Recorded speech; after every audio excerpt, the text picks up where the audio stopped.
அன்புக்குரிய மாணவர்களே, தற்போது நிலவுகின்ற கோவிட்-19 ஆக்கிரமிப்பால் பாடசாலைகள், தனியார் கற்பிக்கும் நிறுவனங்கள் என்பன இயங்காத நிலையில் பல பெற்றோர்களினதும் மாணவர்களினதும் வேண்டுகோளுக்கிணங்க வீட்டில் இருந்தவாறே மாணவர்கள் கற்றுக்கொள்ளக்கூடிய வகையில் எமது நிறுவனம் நீண்டகால கற்பித்தல் அனுபவம் கொண்ட பிரபல முன்னணி ஆசிரியர்களை கொண்டு பரீட்சை வியூகம் எனும் தொலைக்காட்சி கற்கை நெறியை உயர்தர மாணவர்களுக்கு அறிமுகம் செய்கிறது.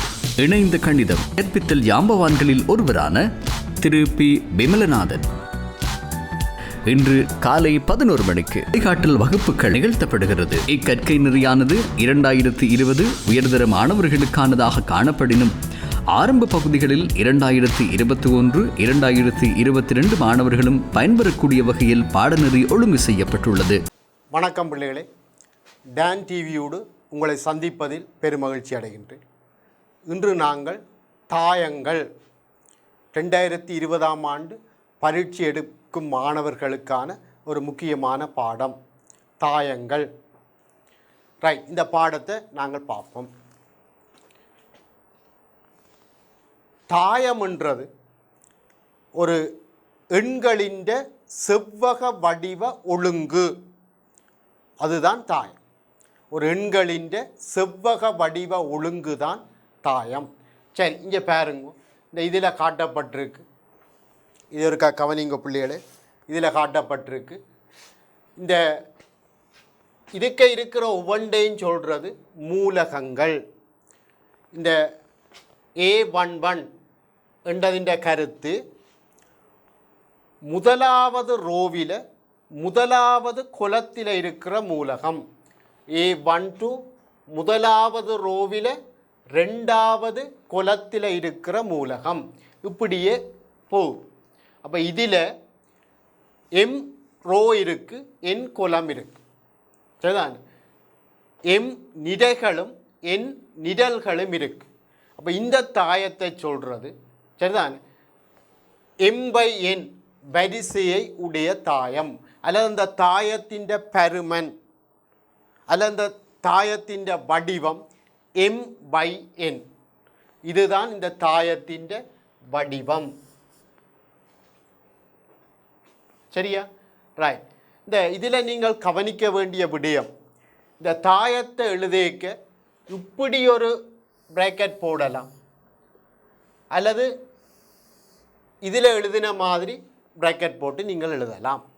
இது தாயத்தை எழுதுகிற அந்த வடிவம்.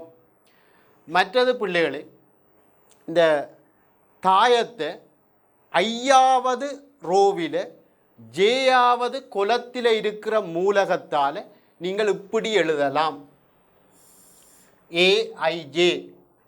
சரிதான்? இது அந்த தாயத்தின் வரிசை M/N. இப்படி நீங்கள் இந்த தாயத்தை எழுதலாம். சரியா? இந்த தாயம் எழுதேக்க அந்த மூலகங்களுக்கு இடையில் இந்த கொமா, சரிதான், அந்த காற்புள்ளி போடுற வழக்கம் இல்லை. அப்படி போடக்கூடாது. ஒரு சின்ன ஸ்பேஸ் விட்டு எழுதினா சரி. மூலகங்கள் எழுதேக்க சின்ன ஸ்பேஸ் விட்டு எழுதினீங்களா சரி. சரியா? அடுத்ததா, இப்போ எங்களோட இணைந்த கணித பாடத்தை பொறுத்தளவில் மெய்யெண்களில் மூலகங்களாக கொண்ட தாயங்கள் தான் எங்களோட சிலபஸில் இருக்குது. சிக்கல் எண்களை மூலகங்களாக கொண்ட தாயங்கள் எங்களோட சிலபஸில் இல்லை. அப்போ அதை நீங்கள் கவனிங்க பிள்ளைகளே. சரிதானே? இந்த அடுத்ததை பாருங்க, ஒரு உதாரணம் பிள்ளைகளை. இந்த உதாரணத்தை ஒருக்கா பாருங்க. இந்த உதாரணம் சரி, இது வந்து வரிசை 3/2, வரிசை 3/2 ஐ உடைய ஒரு தாயம். அப்போ இதுகளெல்லாம் அந்த தாயத்தின் மூலகங்கள். இந்த தாயங்களை கேபிட்டல் லெட்டர்ஸால் நாங்கள் குறிப்போம். Capital A, capital B. அந்த எலிமெண்ட்ஸ் மூலகங்களை ஸ்மால் லெட்டர்ஸால் நாங்கள் குறிப்போம். சரிதானே? இப்போ இதில் பாருங்க, இந்த தாயமேயில் சரிதானே பூச்சியமண்டது, இந்த பூச்சியமண்டது 2வது நிரையிலும் முதலாவது நிரலிலும் உள்ள மூலகம். இந்த பூஜ்ஜியம்ன்றது ரெண்டாவது நிரலிலும் ரெண்டாவது நிரையிலும் முதலாவது நிரலிலும் உள்ள மூலகம். சரிதான். இன்னும் ஒரு உதாரணம் தந்திருக்கு. பி என்ற இன்னொரு தாயம். ഇതിൻ്റെ വരിസ 2/2. ഇതിൻ്റെ വരിസ 2/2. சரிதான். ഇത് പരുമൻ 2/2യിലുള്ള ഒരു തായം. ரைட். தாயங்களின் வகைகள் இப்போ இங்கே பாருங்க. நிரைத்தாயம் அல்லது நிரைக்காவி. இப்போ ஒரு நிறையை கொண்ட தாயம். இப்போ உங்களுக்கு தெரியும் இந்த ஏ என்ற தாயம்ண்டா അതിൻ്റെ வரிசை m/n. இந்த n வந்து உண்டாயிருந்தா சரிதானே. இப்போ சரிதான். இங்கே கவனிங்க. இப்போ இந்த தாயத்தை பாருங்க. இந்த ஏ என்ற தாயம் இது ஒரு ரோவையும் 2 குலத்தையும் கொண்டிருக்கு. அப்போ இங்கே இந்த எம் வந்து உண்டாயிருந்தா இந்த m/n தாயத்தை சொல்கிறது நிறைத்தாயம். ஒரு நிறையை கொண்டிருக்கணும், ஒரு ரோ இருக்கணும். ஒரே ஒரு ரோவை மட்டும் கொண்ட தாயத்தை சொல்கிறது சரிதான் நிறைத்தாயம் அல்லது நிறைக்காவி. ஓகேயா? சரி. இதில் இன்னும் ஒரு உதாரணம் தந்திருக்கு. இதை பாருங்க. ஒரு நிறையையும் 3 நிரல்களையும் கொண்டிருக்கு. சரியா? அப்போ இது ஒரு நிறைத்தாயம். அடுத்ததா பாருங்க. நிரல் தாயம் அல்லது நிரல் காவி. முதல் சொன்ன மாதிரி இப்போ நிறைத்தாயம்ண்டா ஒரே ஒரு நிறையை மட்டும் கொண்ட தாயம். அதே மாதிரி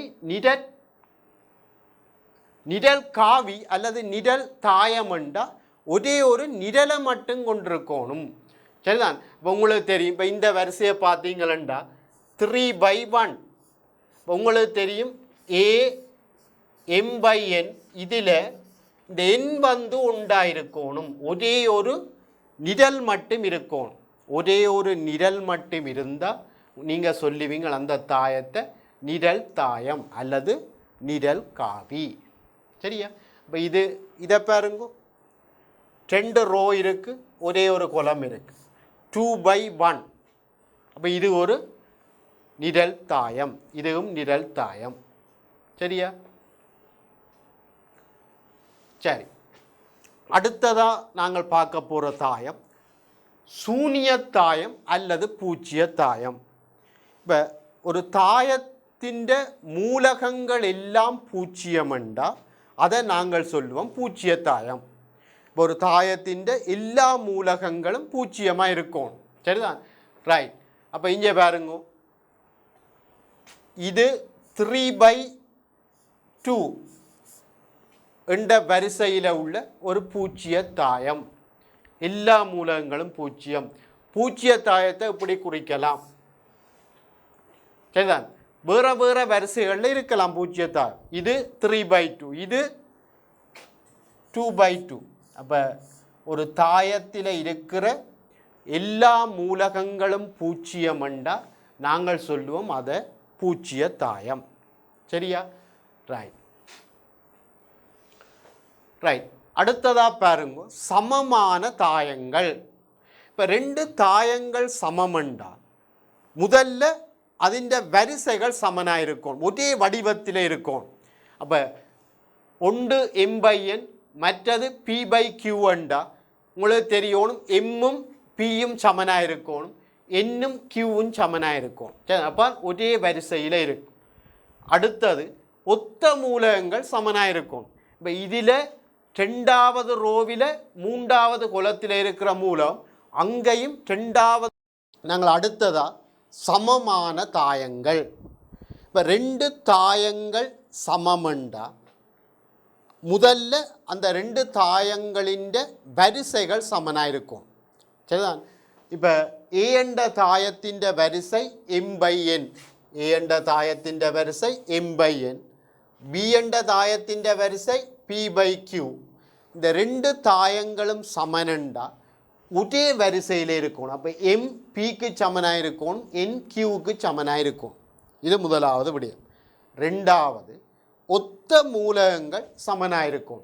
இப்போ உதாரணமாக E என்ற தாயத்தில் ரெண்டாவது ரோவில் மூன்றாவது குலத்தில் இருக்கிற மூலகமும் அதே மாதிரி B என்ற தாயத்தில் ரெண்டாவது ரோவில் மூன்றாவது குலத்தில் இருக்கிற மூலகத்து சமனாக இருக்கும். இப்படி ஏயில் இருக்கிற மூலகங்கள் ஒத்த பியில் இருக்கிற மூலகங்களை சமனாக இருக்கும்.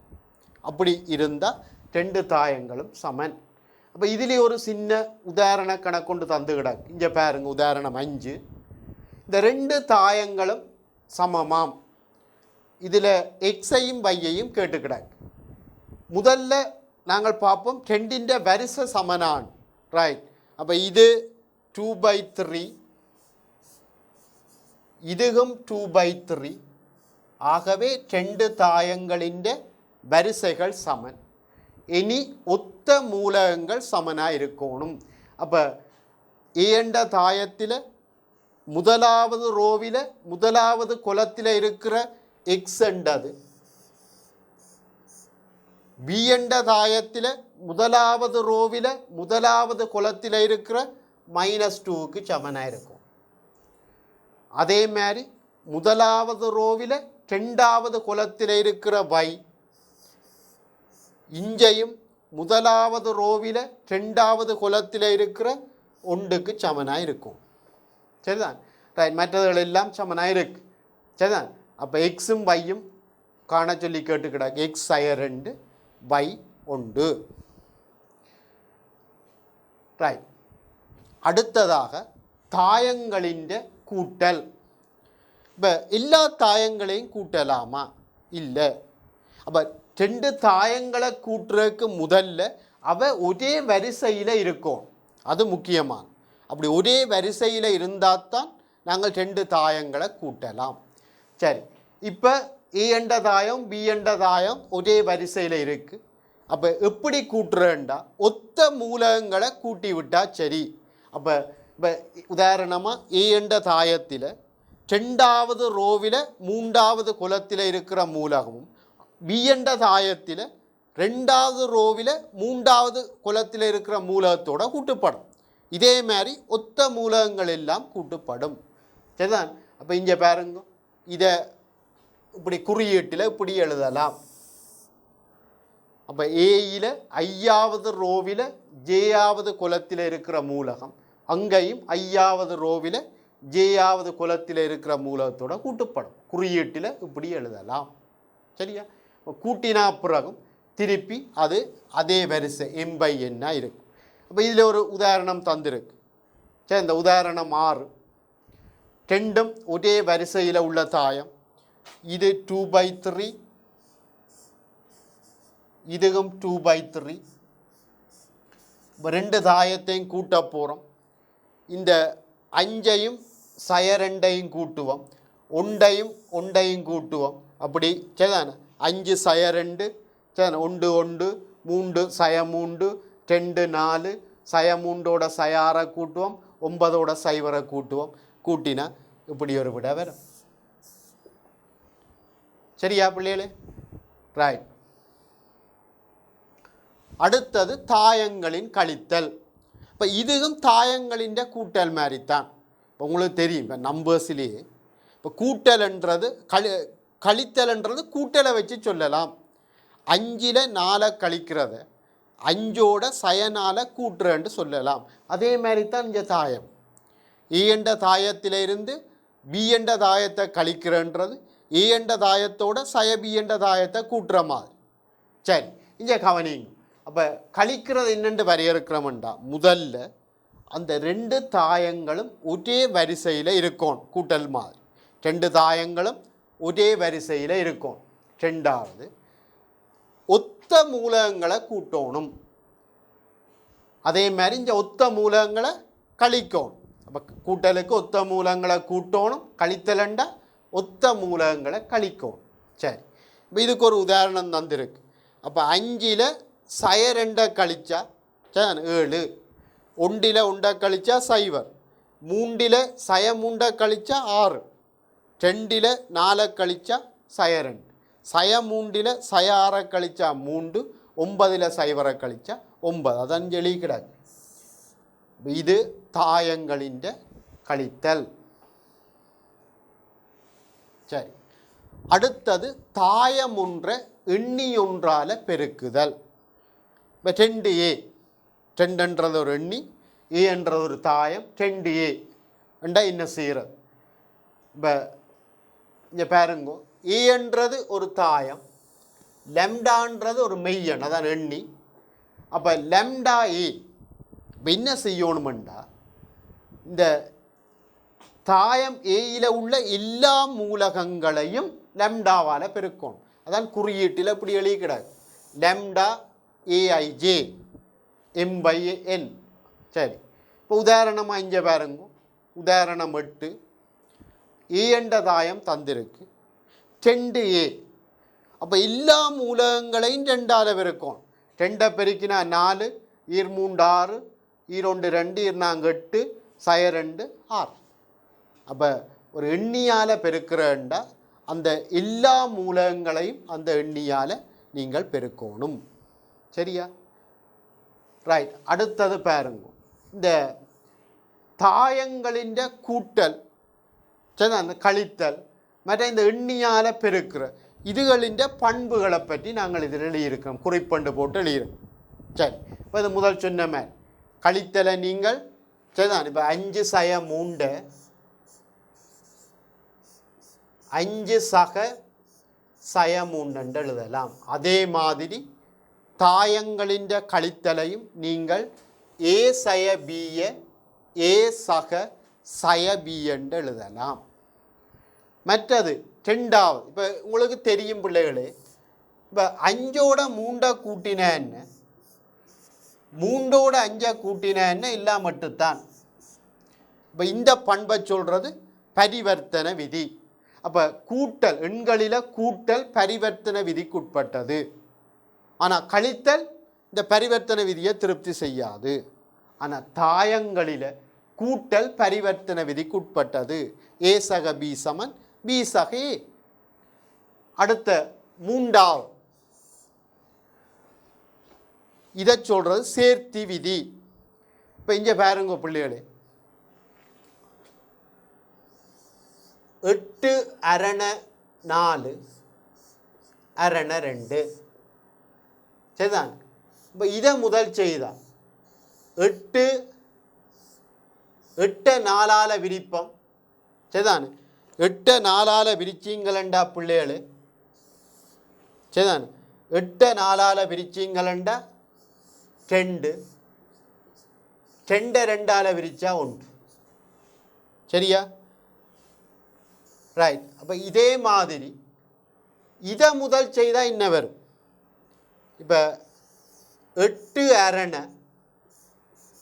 4 அரண 2, 4 2ஆல் விரிச்சா 2, 8 2ஆல் விரிச்சா 4. அப்போ இந்த எண்களில் வகுத்தல் இந்த சேர்த்தி விதிக்கு உட்பட்டது இல்லை. அப்போ இதை முதல் செய்தால் வேற விட, இதை முதல் செய்தால் வேற விட. அப்போ எண்களில் வகுத்தல் சேர்த்தி விதிக்கு உட்பட்டது இல்லை. ஆனால் தாயங்களில் கூட்டல் சேர்த்தி விதிக்கு உட்பட்டது. எண்களில் கூட்டல் சேர்த்தி விதிக்கு உட்பட்டது. அப்போ தாயங்களின் கூட்டல் சேர்த்தி விதிக்கு உட்பட்டது. ஆகவே இந்த பிராக்கெட் தேவை. இதை நீங்கள் எந்த உடலையும் நீங்கள் கூட்டலாம்.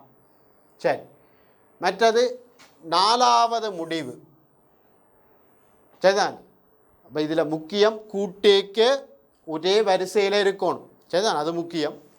ரைட். ஏ என்ற தாயத்தோட பூச்சிய தாயத்தை கூட்டினாலும் அல்லது பூச்சிய தாயத்தோட ஏ என்ற தாயத்தை கூட்டினாலும் உங்களுக்கு என்ன வரும்? ஏ என்ற தாயம் வரும். சரியா? ரைட். இங்கே பாருங்க, அந்த ஒரு தாயத்தை எண்ணியால் பெருக்கிறது.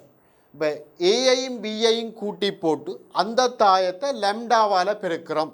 இது என்னத்துக்கு சமன்? இந்த உங்களுக்கு இந்த அந்த அடைப்பு நீக்கி பெருக்கிற மாதிரி லெம்டா ஏ ப்ளஸ் லெம்டா பி.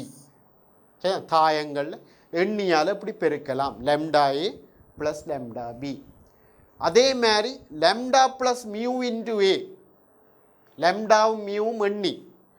சரிதான். அப்போ என்னென்ன பெருக்கலாம்? லெம்டா ஏ ப்ளஸ் மியூ ஏ, லெம்டா ஏ ப்ளஸ் மியூ ஏ. சரிதான். அடுத்தது இந்த ஏ சக சி சமன் பி சக சி என்றா இந்த நம்பர்ஸில் நாங்கள் இப்படி சேர்னாங்க. இந்த சியை வெட்டி போட்டு ஏ சமன் பி என்று எழுதலாம். இப்படி தாயத்திலை நீங்கள் எழுதலாம். சரியா? ரைட். அடுத்ததை பார்ப்போம். தாயம் ஒன்றின் நிலை மாற்று தாயம், டிரான்ஸ்போஸ் ஆஃப் ஏ மேட்ரிக்ஸ். ஒரு தாயத்தின் நிலை மாற்று தாயம். சரி, இப்போ ஒரு தாயத்தின் நிறைகளை ஒத்த நிரல்களோட இடமாற்றம் செய்யக்க வார புதிய தாயம் அந்த முந்திய தாயத்தின் நிலை மாற்று தாயம் என்று சொல்கிறோம். சரிதான். இங்கே பாருங்க, இதில் ஒரு உதாரணம் கிடக்கு. அதுக்கு பிறகு இதுக்கு வருவோம். இப்போ நான் என்ன செய்ய போறேன்டா, இந்த முதலாவது ரோவை 1 கொண்டு முதலாவது குலத்தில் போடுறோம். இங்கே பாருங்க, இந்த முதலாவது ரோவை கொண்டு இங்கே கொண்டு முதலாவது குலத்தில் கொண்டு போடுறேன்.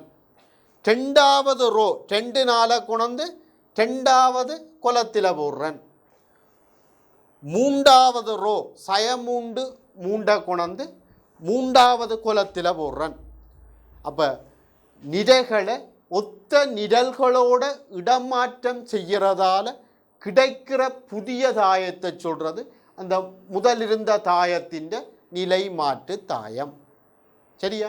ரைட். அப்போ இங்கே என்ன நடக்குமெண்டா, இங்கே பாருங்க பிள்ளைகள். சரிதானே? இந்த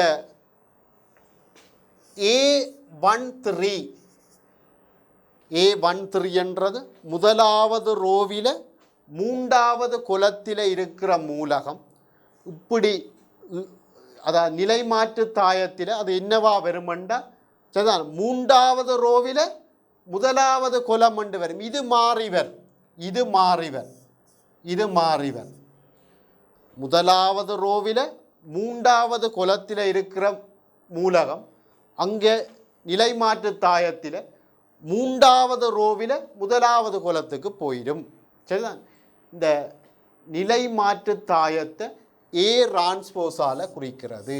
சரி, அதான் இங்கே போட்டு கிடக்கு. இங்கே பாருங்க, ஏ என்ற தாயம் ஏஐஜே. அப்போ ஏ டிரான்ஸ்போஸ் ஏஜேஐ.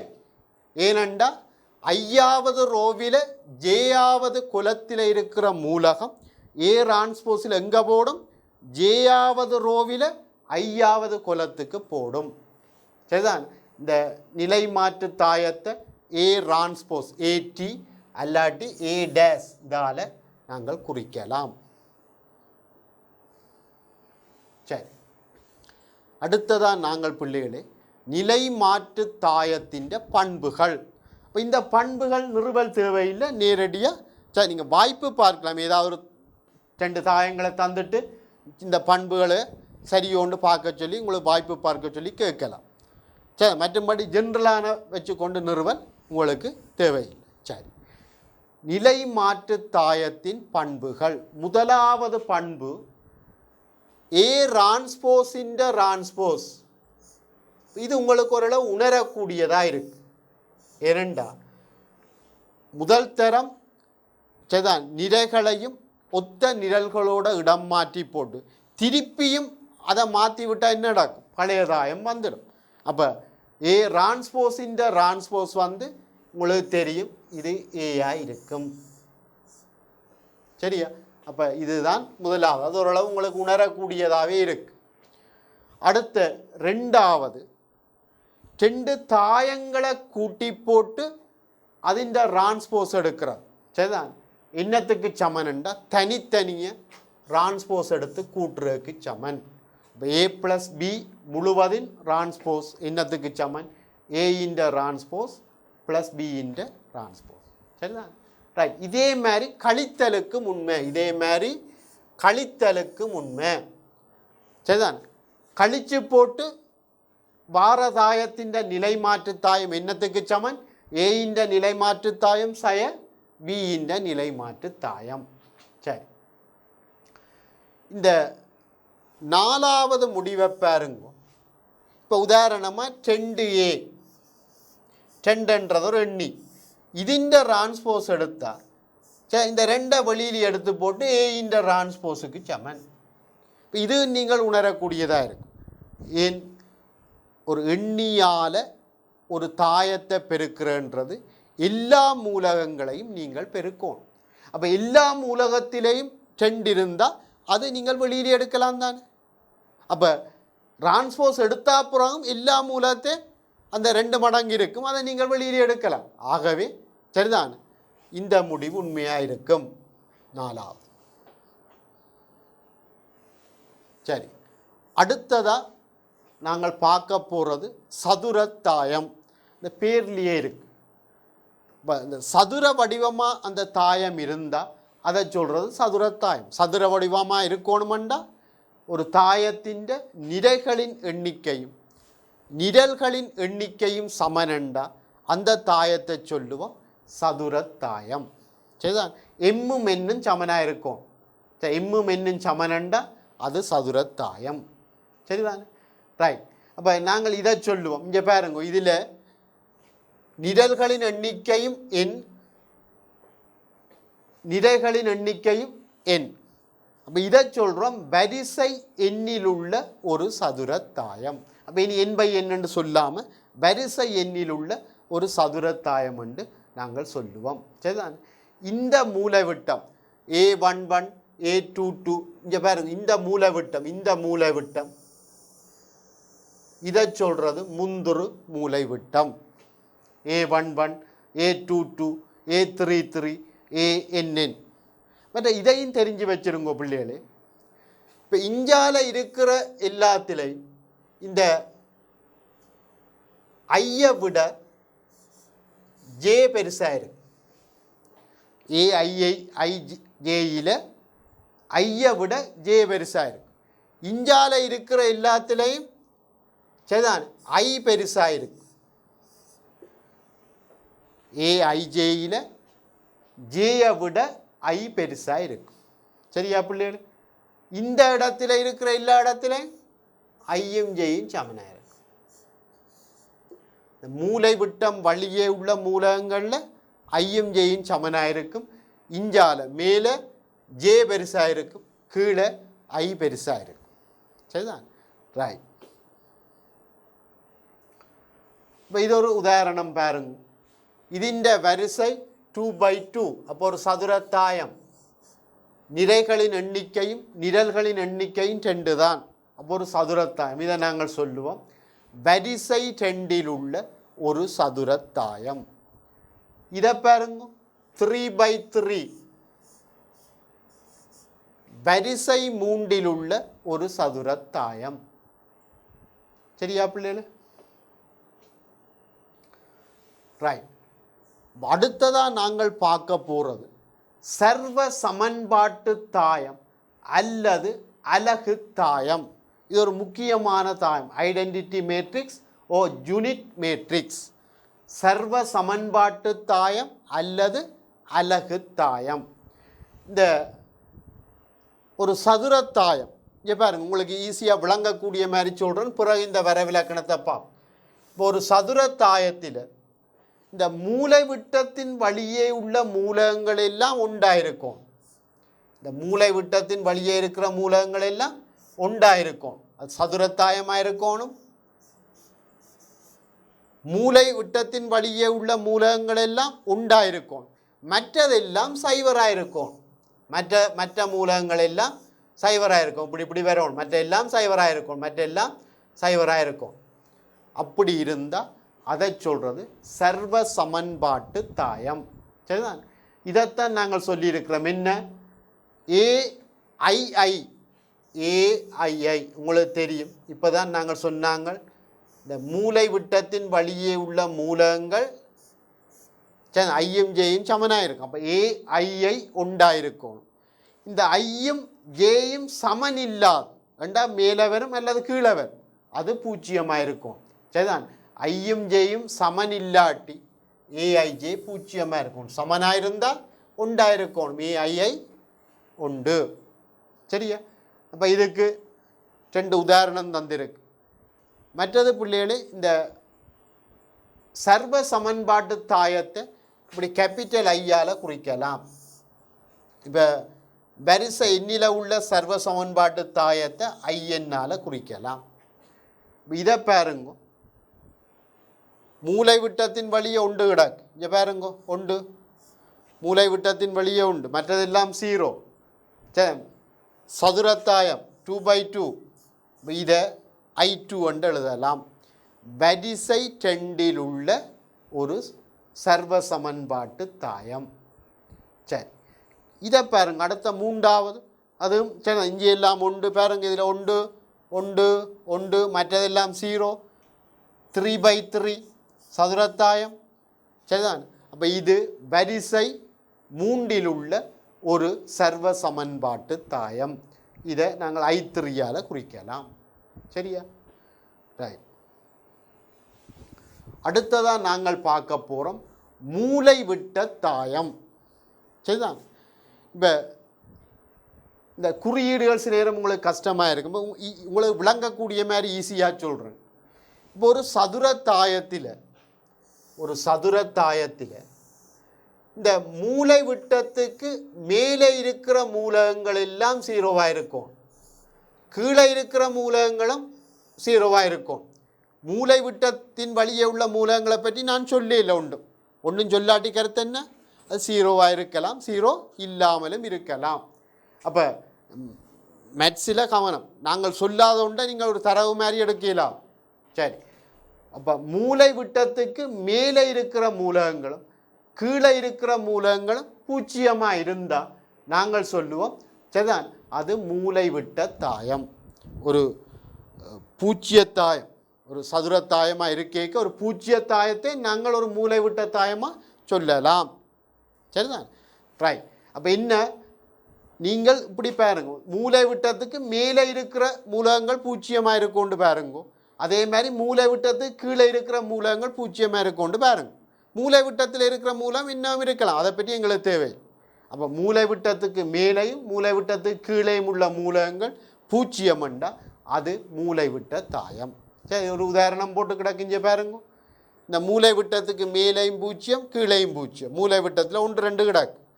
சரிதான். இங்கே பாருங்க, இந்த சர்வ சமன்பாட்டு தாயமும் ஒரு மூலை விட்ட தாயம்தான். சரிதான். அது நாங்கள் சிறப்பாக சர்வ சமன்பாட்டு தாயம் என்று சொல்கிறோம். சரிதான், இதுவும் ஒரு மூலை விட்ட தாயம்தான். சரி, அடுத்ததாக நாங்கள் பார்க்க போகிற தாயம் மேல் முக்கோண தாயம். சரி, அடுத்ததாக நாங்கள் பார்க்க போகிற தாயம் மேல் முக்கோண தாயம். இப்போ மேல் முக்கோண தாயம்ண்டா இந்த மூலை விட்டத்துக்கு கீழே உள்ள மூலகங்கள், இங்கே பாருங்கள், இந்த உதாரணத்தை பார்த்துட்டு பிறகு இங்கே வாங்க.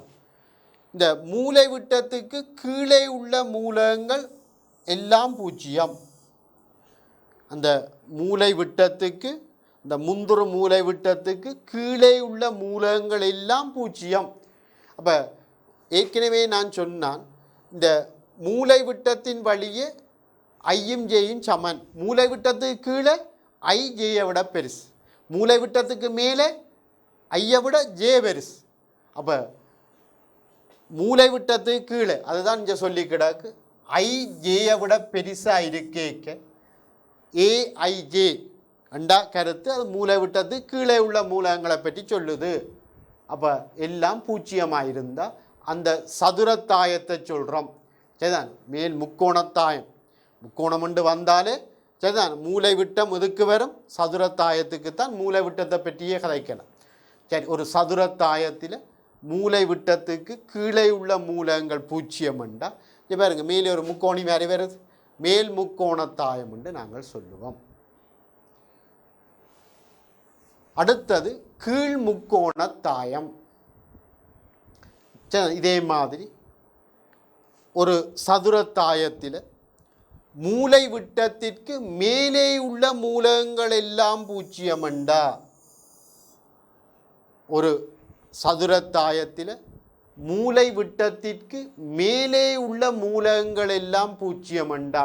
ஏற்கனவே நான் சொன்னேன், மூலை விட்டத்துக்கு மேலே இருக்கிற மூலகங்களுக்கு ஜே பெருசாக இருக்கும், ஐயை விட ஜே பெருசாக இருக்கும். அப்போ ஐயை விட ஜே பெருசாக இருக்க ஏஐஜே எல்லாம் பூஜ்ஜியம். சரி, ரெண்டா கருத்து மூலை விட்டத்துக்கு மேலே உள்ள மூலகங்களை குறிக்குது. அப்படி பூஜ்ஜியமாக இருந்தால் அந்த சதுரத்தாயத்தை சொல்கிறது கீழ் முக்கோணத்தாயம். இங்கே பாருங்க, கீழே ஒரு முக்கோண வடிவம் கிடக்கு. சரியா? ரைட். அடுத்த ஒரு தாயம் எண்ணித்தாயம். அப்போ எண்ணித்தாயம்ண்டா என்னண்டா, இந்த மூலை விட்டத்திற்கும் மேலேயும் மூலை விட்டத்துக்கு கீழேயும் உள்ள மூலகங்கள் பூஜ்ஜியமாக இருக்கும். இந்த மூலை விட்டத்தின் வழியே உள்ள மூலகங்கள் சமனாக இருக்கும். சரிதான்? அப்போ இந்த மேத்ஸில் கவனம், சமனாக இருக்கணுமென்ற கருத்து பூஜ்ஜியமும் சமன்தான். சரிதான்? அப்போ பூஜ்ஜியமாகவும் இருக்கலாம். சரிண்ணா? பூஜ்ஜியமாக கட்டாயம் இருக்கணுமென்றும் இல்லை, பூஜ்ஜியமாகவும் இருக்கலாம். சரி, அப்போ இங்கே பாருங்க, ஒரு சதுரத்தாயத்தில் மூலை விட்டத்திற்கு மேலே உள்ள மூலகங்கள் பூஜ்ஜியம், எல்லா மூலகங்களும் பூஜ்ஜியம். மூலை விட்டத்துக்கு கீழையும் எல்லா மூலகங்களும் பூஜ்ஜியம். மூலை விட்டத்தின் வழியே உள்ள மூலகங்கள் சமனாக இருக்கும். இங்கே பாருங்க, 3 3 3.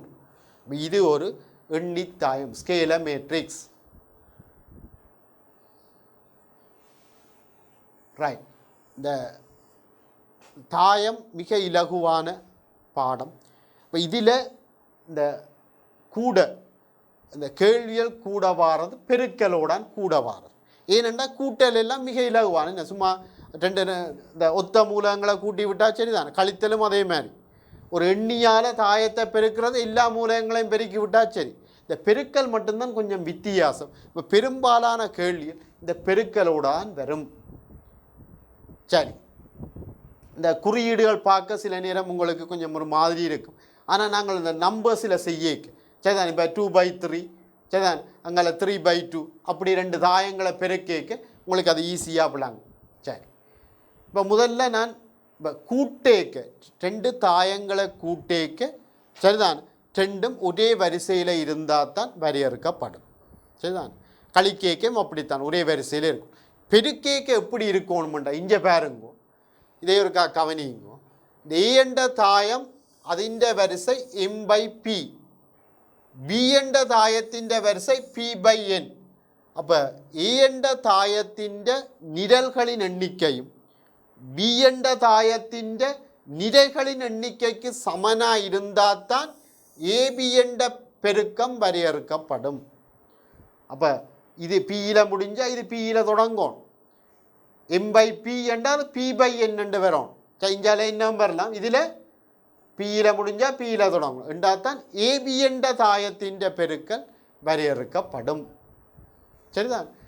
ரைட்.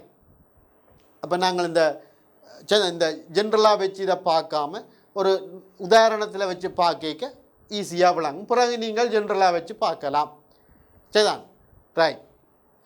இங்கே கவனிங்க, இதை பாருங்க, 2/3 இங்கே 3/2. அப்போ இது என்னத்தில் முடியுதோ அதில் அங்கே தொடங்குது. ஆகவே இந்த பெருக்கல் ஏபி என்ற பெருக்கல் வரையறுக்கப்பட்டிருக்கு. சரிதான்? ஏ என்றது 2/3, பி என்றது 3/2. இந்த ரெண்டையும் பெருக்கினா பெருக்கி வார தாயத்தின் வரிசை சரிதான். இப்போ சி என்று போட்டோம்னா 2/2 இருக்கும். இந்த 2 இதில் வருது, இந்த 2 இதில் வருது. சரிதான்? ஏ 2/3, பி 3/2 அண்டா பெருக்கி வார தாயத்தின் வரிசை 2/2 இருக்கும். சரியா? ரைட். இங்கே பாருங்க இந்த உதாரணம். சரிதான்? அப்போ சி என்ற தாயத்தின் வரிசை 2/2. அப்போ 4 மூலகங்கள் இருக்க போகுது. இந்த C11, இந்த C11 என்ற மூலகத்தை எப்படி காண்றேன்டா, இந்த C11 என்ற மூலம், இந்த கவனிங்க பிள்ளைகள், C11 என்ற மூலகம் முதலாவது ரோவில் முதலாவது குலத்தில் இருக்கு. இஞ்ச முதலாவது ரோவடுங்க சரிதான், இஞ்ச இந்த முதலாவது ரோவடுங்க சரிதான், இஞ்ச முதலாவது ரோடுங்க, இஞ்ச முதலாவது கொலமடுங்க. திருப்பியும் சொல்கிறேன், இந்த C11 மூலகம் முதலாவது ரோவில் முதலாவது குலத்தில் இருக்குது. இஞ்ச முதலாவது ரோ எடுங்கோ, இஞ்ச முதலாவது குலம் எடுங்கோ சரிதான். அங்கே முதல் இருக்கிற மூலத்தை இங்கே முதலாவது இருக்கிற மூலம் 1 தர 6, 2 தர 8, 4 தர 9 சரிதான். 1 தர 6 இங்கே பாருங்க, 1 தர 6, 2 தர 8, 4 தர 9, அதை சுருக்கி பாருங்க 58 பேர். சரி, C12 அண்டா முதலாவது ரோவில் சரிதான். இது ஒரு அழிச்சு போட்டு தான் கவனிங்க பிள்ளைகளே.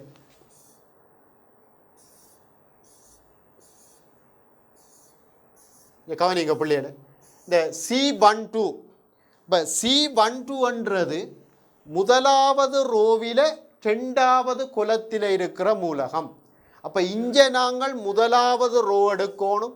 சரி பிள்ளைகளே, நாங்கள் ஏற்கனவே இந்த C11 எவ்வாறு பெருக்கிறேன்னு பார்த்தினான்.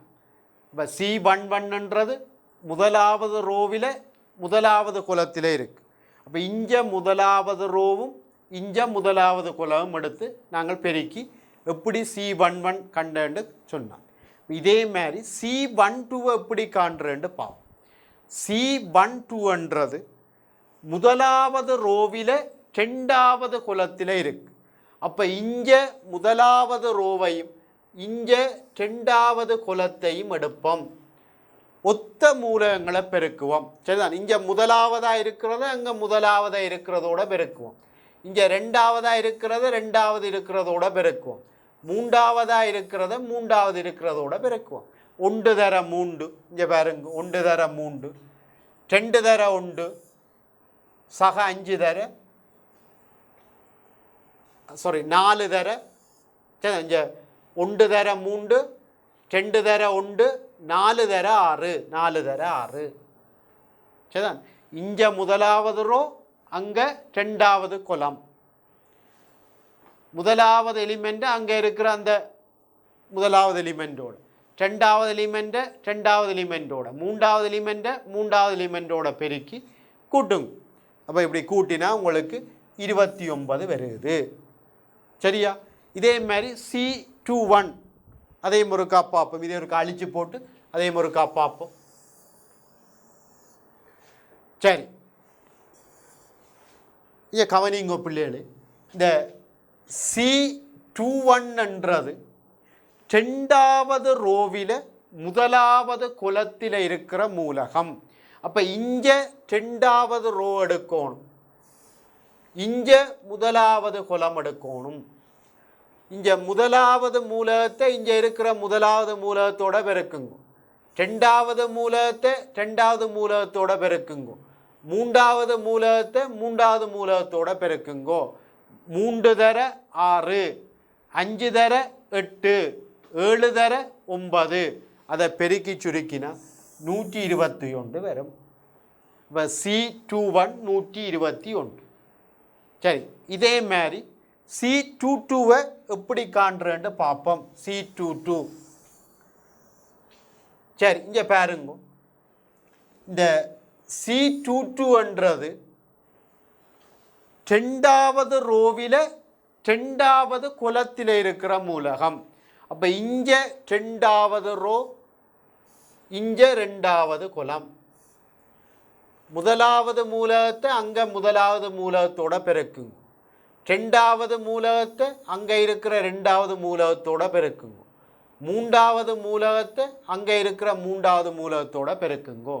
3 தர 3 இங்கே பாருங்க, 3 தர 3, 5 தர 1, சக 5 தர 1, சக 7 தர 6, சுருக்கினா 56 வரும். அப்போ C11 தெரியும் சரிதானே, 58 இதில் கொண்டே போடுங்க. C12 29, C21 121, C22 56. அப்போ கொண்டே போட்டால் உங்களுக்கு AB என்ற அந்த பெருக்கம் வரும். இப்படித்தான் தாயங்களை பெருக்கிறது சரியா. ரைட். இப்போ இதில் உங்களுக்கு பார்க்க தெரியுது. இப்போ ஏபி என்ற 2/3 3/2 அப்போ 2/2 வரும். இப்போ பிஏ என்றா என்ன வரும்? பி என்ற தாயத்தை இ என்ற தாயத்தால் பெருக்கினா என்ன வரும்? பி என்ற தாயம் 3/2, ஏ என்ற தாயம் 2/3. அப்போ பெருக்கி வாரது 3/3 இருக்கும். அதிண்ட வரிசை 3/3 இருக்கும். இப்போ உங்களுக்கு பார்க்கவே தெரியுது. ஏபி என்ற தாயம் 2/2, பிஏ என்ற தாயம் வரையறுக்கப்பட்டிருக்கு 3/3 இருக்கும். அப்போ ஏபியும் பிஏயும் சமனாக இருக்கணுமெண்டு இல்லை. சில நேரங்களில் சமனாக இருக்கலாம், பொதுவாக சமனாக இருக்கணுமெண்டு இல்லை. சில நேரம் ஏபி வரையறுக்கப்படும், பிஏ வரையறுக்கப்படாது. சில நேரம் ரெண்டும் வரையறுக்கப்படும், ஆனால் சமனாக இருக்காது. சில நேரம் சமனாக வாரக்கு வாய்ப்பும் இருக்கு. சரியா? ரைட். இந்த பெருக்கலின் பண்புகள் நான் ஏற்கனவே சொன்னேன். மாணவர்களுக்கு இந்த தாயங்களை கூட்டுறதில் பிரச்சனை இருக்காது, பெருக்கிறதில் பிரச்சனை இருக்காது, கழிக்கிறதில் பிரச்சனை இருக்காது, எண்ணியால் பெருக்கிறதில் பிரச்சனை இருக்காது. அப்போ கொஞ்சம் சிக்கல், அது ஆகப்பெரிய சிக்கலில் கொஞ்சம் சிக்கலாக இருக்கிற விடயம் 2 தாயங்களை பெருக்கிறது தான். பெருக்கல் தெரிஞ்சால் இந்த தாயம் என்ற பாடத்தை மாணவர்கள் மிக இலகுவாக செய்து போடுவீங்க. சரி, இங்கே கவனிங்க. இந்த பெருக்கலின் பண்பு சரிதான். இந்த முதலாவது பண்பு ஏ இன்டு பிசி சமன் ஏபி இன்டு சி. அதாவது சேர்த்தி விதிக்கு உட்பட்ட. நீ எதை 2 சேர்க்கிறன்றதை பற்றி பிரச்சனை இல்லை. ஏஐயும் பிஐயும் சேர்க்கலாம், பிஐயும் சிஐயும் சேர்க்கலாம். சரிதான். நீ பிஐயும் சிஐயும் பெருக்கி அதோட ஏஐ பெருக்கலாம், அல்லது ஏஎம் பிஏம் பெருக்கி அதோட பிறகு சிஐ பெருக்கலாம். எல்லாம் சமன் தான். ஆனால் ஓர்டரை மாற்றலாது, ஏபிசி என்ற ஓர்டரை மாற்றலாது. சரியா? அப்போ இது முதலாவது முடிவு. இப்போ இந்த பண்புகள் உங்களுக்கு நிறுவல் தேவையில்லை. சரிதான். கேள்விகளில் இந்த பண்புகளை நேரடியாக நீங்கள் பாவிக்கணும். சரிதான். இந்த பண்புகள் உங்களுக்கு தெரிஞ்சிருக்கணும். சரிதான். கேள்விகள் வரைக்க நீங்கள் விரும்பின மாதிரி இந்த பண்புகளை பாவிக்கலாம். சரி, அடுத்தது இந்த லெம்டான்றது ஒரு எண்ணி. லெம்டா இன்டு ஏபி சமன் லெம்டா ஏ இன்டு பி சமன் ஏ இன்டு லெம்டா பி. இந்த லெம்டாவை கொண்டு எந்த தாயத்தோடையும் பெருக்கலாம். ஆனால் ஓர்டரை மாற்றலாது, ஏபியை பிஏ என்று மாற்றலாது. லெம்டாவை கொண்டு நீங்கள் எந்த தாயத்தோடையும் பெருக்கலாம். மற்றது சரி, நாங்கள் ஜென்ரலாக சொன்னாங்க ஏபியும் பிஏயும் சமனாக வராது. ஆனால் இங்கே சமனாக வருது எப்போ? ஏஐயும், ஐ என்றது உங்களுக்கு தெரியும், சர்வ சமன்பாட்டு தாயம். ஏஐயும் ஐஏயும் சமன். அது என்னத்துக்கு சமன்? ஏக்கு சமன். இப்போ உண்டு மாதிரி. இப்போ 10 உண்டால் பெருக்கினாலும் சரி, உண்டை 10ஆல் பெருக்கினாலும் உங்களுக்கு தெரியும் விட 10. அதே மாதிரி தான் இந்த அலகுத்தாயம். சரிதான். ஐ என்ற அலகுத்தாயம். ஏ தர ஐ சமன் ஐ தர ஏ சமன் ஏ. சரியா? ரைட். இது ஒரு முக்கியமான முடிவு. மற்றது இந்த வளமையாக நீங்கள் இந்த அட்சர கணித கோவைகளை அடைப்பி நீக்கி சுருக்கிற மாதிரி இந்த தாயத்தையும் செய்யலாம். ஏ தர பி ப்ளஸ் சி சமன் ஏ தர பி சக ஏ தர சி. சரியா? ரைட். இப்போ இதே மாதிரி இந்த ஏயின் எம்மாம் அடுக்கு தர ஏயின் எண்ணாம் அடுக்கை நீங்கள் சேர்த்து ஏயின் எம் சக எண்ணாம் அடுக்கு இப்படி நீங்கள் எழுதலாம். இதை வேணுமெண்டா ஏயின் எண்ணாம் அடுக்கு இன்டு ஏயின் எம்மாம் அடுக்குண்டும் நீங்கள் எழுதலாம். இப்படியும் எழுதலாம். இது ஏயின் எண்ணாம் அடுக்கு இன்டு ஏயின் எம்மாம் அடுக்குண்டும் எழுதலாம். சரியா? ரைட். அடுத்த இது ஒரு முக்கியமான முடிவு. இந்த நிலை மாற்று தாயம் என்று பார்த்து நாங்கள் ஒரு தாயத்தின் நிறைகளை ஒத்த நிரல்களோட இடமாற்றம் செய்ய கிடைக்கிற தாயம் நிலை மாற்று தாயம். இந்த 2 தாயத்தை பெருக்கி போடு. இங்கே பாருங்க ஒரு கப்பிள்ளையில ஏபியின் டிரான்ஸ்போஸ். ஏபியின் டிரான்ஸ்போஸ் என்னத்துக்கு சமன்? பியின் டிரான்ஸ்போஸ். இது மாறி வரும். பியின் டிரான்ஸ்போஸ் இன்டு ஏயின் டிரான்ஸ்போஸ். இப்படி மாறி வரும். இது முக்கியமான முடிவு. மற்றதெல்லாம் ஓரளவு உங்களுக்கு உணரக்கூடியதாக இருக்கும். இதுதான் கொஞ்சம் வித்தியாசமாக இருக்கிற முடிவு. இதுகளை கொஞ்சம் கூட கவனம் எடுக்கணும். நீங்கள் மாறி வரும் be in the transpose into A in the transpose. சரியா? ரைட். அப்போ இந்த முடிவுகள் கட்டாயம் உங்களுக்கு தெரிஞ்சிருக்கணும். ரைட். இந்த சில நேரங்களில் இப்போ நம்பர்ஸில் நாங்கள் சில வேலைகளை செய்வோம். இப்போ உதாரணமாக சரிதான், 5 தர 4 என்ன, 4 தர 5 என்ன, எல்லாம் உண்டு தான், எல்லாம் 20 தான். இந்த நம்பர்ஸில் இப்படியான வேலைகளை நாங்கள் செய்வோம். அப்படி நாங்கள் பழகிட்டோம். அப்படி தாயத்தில் பெருக்கலுக்கு நீங்கள் செய்யலை. அப்போ அது சிலதுகள் தெரிஞ்சிருக்கும். அப்போ என்ன, ஏபி என்ற பெருக்கமும் பிஏ என்ற பெருக்கமும் சமனாக இருக்கணுமென்று இல்லை. சரிதான், சில சந்தர்ப்பங்களில் சமனாக வரலாம். அதை நாங்கள் முதல் பார்த்து நாங்கள் ஏஐ சமன் ஐஏ சமன் ஏ அங்கே சமனாக வந்திருக்கு. பொதுவாக சமனாக வரணுமென்று இல்லை. சரிதான், ரைட். அப்போ இது முக்கியமான ஏபியும் பிஏயும் சமனாக இருக்கணுமென்று இல்லை. இது முதலாக.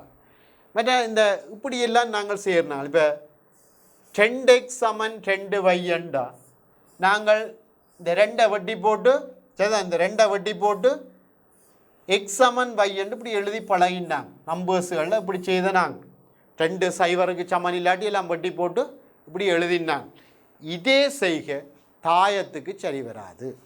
சரியா? கவனம். இப்போ நீங்கள் என்ன செய்வீங்க, இந்த ஏயை வட்டி போட்டு பி சமன் சி என்று எழுத பார்ப்பீங்கள். அப்படி எழுத இயலாது. அதான் இங்கே இம்ப்ளைசன்ட்டு போட்டுட்டு அப்படி வெட்டி கிடக்கு. இங்கே கவனிங்க பிள்ளை, அப்படி வெட்டி கிடக்கு. அப்படி நீங்கள் எழுத இயலாது. சரியா? ரைட். அடுத்தது நீங்கள் இந்த நம்பர்ஸில் இப்படியான வேலை செய்வீங்க. இப்போ ஏபி 0 காரணிப்படுத்தல் எல்லாம் வாரது. நீங்கள் என்னென்று எழுதுவீங்கள், ஏ சமன் 0 அல்லது பி சமன் 0 என்று எழுதுவீங்கள். இதில் 3 கருத்து இருக்குது. ஏ 0 இருக்கலாம், பி 0 இருக்கலாம், 2ம் 0 இருக்கலாம். சரிதான்? இப்படி தாயத்துக்கு நீங்கள் எதிர்பார்க்கலாம். இப்போ நீங்கள் நம்பர்ஸு பழகினீங்கள், அப்படி எழுத பார்ப்பீங்கள். அதுதான் நீங்கள் தந்திருக்கு. ஏபி 0 ஏ 0 அல்லது பி 0 என்று நீங்கள் எழுதலாம் தாயத்துக்கு. என்ற கருத்து என்ன? சரிதான், ஏ 0 இல்லை, பி 0 இல்லை, ஆனால் பெருக்கினா 0 வரக்கூடிய மாதிரி தாயங்கள் இருக்குது. சரிதான், ஏபி 0 நாங்கள் அது எழுதுகிற மாதிரி எழுதலாம். நம்பர்ஸில் செய்கிற மாதிரி ஏ 0 இருக்கும் அல்லது பி 0 இருக்கும் என்று எழுதலாம். ஏன், ஏ 0 இல்லை, சரிதான், பி 0 இல்லை, ஆனால் பெருக்கினா 0 வரக்கூடிய மாதிரி தாயங்களை நாங்கள் கண்டுபிடிக்கலாம். சரியா? ரைட். அடுத்ததாக நாங்கள் பார்க்க போகிற தாயம் சரிதான், சமச்சீர் தாயம். இதை நாங்கள் அடுத்த வகுப்பில் நாங்கள் இதை பார்ப்போம். சரியா பிள்ளைகளே? ரைட். நன்றி பிள்ளைகளே.